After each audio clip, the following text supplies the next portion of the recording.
Howdy! Today we're going to be talking about plotting phase diagrams of Bode plots. So the agenda for today is we're going to go through a diagram of general rules for plotting phase Bode plots, and then we're going to go through some examples. So these general rules for Bode plots are what you can follow whenever you get your h of s function into one of these forms or a combination of these forms. So then they have these rules for depending on the different values of what is in these functions, and then finally some sample phase plots for them. So here's my example. My h of s function is not quite in the right form that I want because I want to narrow it down to a combination of these simple forms. So what I'm going to do is I'm going to factor out my 25, and then I'm also going to make it to where I have it in s over omega naught plus 1 form. So now that I have it in that form, I can begin to plot my phase plot. Step 1 is I'm going to take my k out front, and I'm going to look at my rules table and see that since k is greater than 0, I'm going to plot it at just a constant 0 degrees for that part. Next, I have s, which is a real 0 at origin, and the rule for that is just for me to add 90 degrees to the starting point, so I'm going to put that right there. Next, I have a real 0 form, so what this one does is it does a 45-degree slope from 0.1 times omega to 10 times omega. And so that, according to this 3 right here, means that I'm going to have 0 to 0.3 and then a 45-degree slope from 0.3 to 3 times 10, which is 30, and then I'm going to level back off. And then finally, I have a real poles form. So I'm going to do pretty much the same thing, but a negative 45-degree slope from 0.1 times 30, which is 3, to 10 times 30, which is 300, down to here. And then I'm going to level off at negative 90. And then finally, to combine all 3 of these, I'm going to start at 0 to 0.3, which is just a 0 slope, a combination of these 0 slopes, and it'll start at 90 degrees. Then from 0.3 to 3, I have a positive 45-degree slope. And then from 3 to 30, I level off because I have a positive 45-degree slope coming this way, and I have a negative 45-degree slope coming this way. And then after 300, I have a negative slope right here, 45 degrees, and then just a straight line. So combination of those is a negative slope back down to 90 degrees. And then finally, I'll level off at 300. To where it all goes to 0.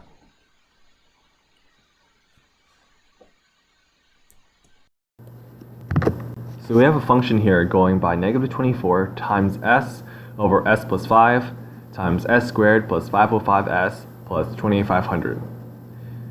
And as you can see, the denominator is a bit complicated, so we have to factor that out into s plus 5 times s plus 5 times s plus 500 so that the components are more apparent. And as you can see, the constant of the graph is negative 24. We have a real 0 at the origin due to the s right here. Then we have poles at negative 5, and negative 500. Translating that into graph terms, we see that the graph starts at 180 degrees. It has a straight line at 90 degrees since it's a 0 at origin. And then we have 3 poles, all of which start from 0 degrees and then end at negative 90 degrees. We're going to start out with a 0, which is just basically a straight line at 9 degrees. Then a pole at 500, which as you can see starts at 50 and ends at 5,000. Since 500 over 10 is 50, 500 times 10 is 5,000. And as you can see, this line has a slope of negative 45 degrees per decade. The next line is steeper since it's a double pole at 5. So as you can see, it starts at 0.5 and then ends at 50. So this line is steeper due to a double pole. So since it's a double pole, it'll have a slope of negative 90 degrees per decade. So now we're going to have to combine all the graphs. It starts at 270 because, as you can remember, we have a negative constant. So we can either choose to start at negative 180 degrees or 180 degrees. And in this case, I started with 180 degrees. We also have a 0 at the origin, which is 90 degrees. So 180 plus 90 degrees is just 270 degrees. And then we have this secondary segment right here with a slope of negative 90 degrees per decade. And we loop that in here. And then we have a negative 45 degrees per decade, indicated by this red line. And that's what this is right here. So we start at 270, and then we have a 0, which is 90, double poles here, and a single pole here. So 270 minus 180 due to the double pole, and then another negative 90 due to the pole at 500 yields ending straight line at 0 degrees. So it seems to all check out.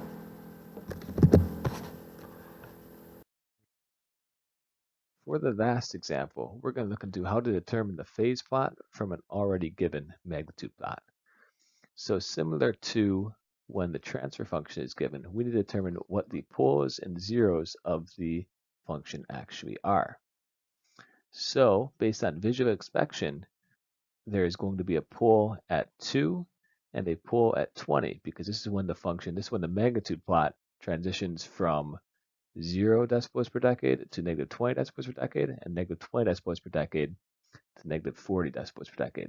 There will also be 2 zeros at 200, because this is when the magnitude function transitions from negative 40 decibels per decade to 0 to a flat line once again. Now that we know the poles and zeros, we can look into finding the full phase plot. So similar to how we did in the previous examples, we will graph each individual pole and zero and determine their singular effect on the phase plot, and then we'll combine the 4 effects together in order to determine the full phase plot. Looking at only the 2 zeros located at 200, you can see that the phase plot will stay at 0 degrees until it reaches 20, and then it will increase at a slope of 45 degrees per decade until it reaches 2000 rather, and then it will go back to a slope of 0, maintaining at 9 degrees. However, it is important that we remember that there are 2 zeros at 200, so this effect will be doubled when we integrate it into the full plot.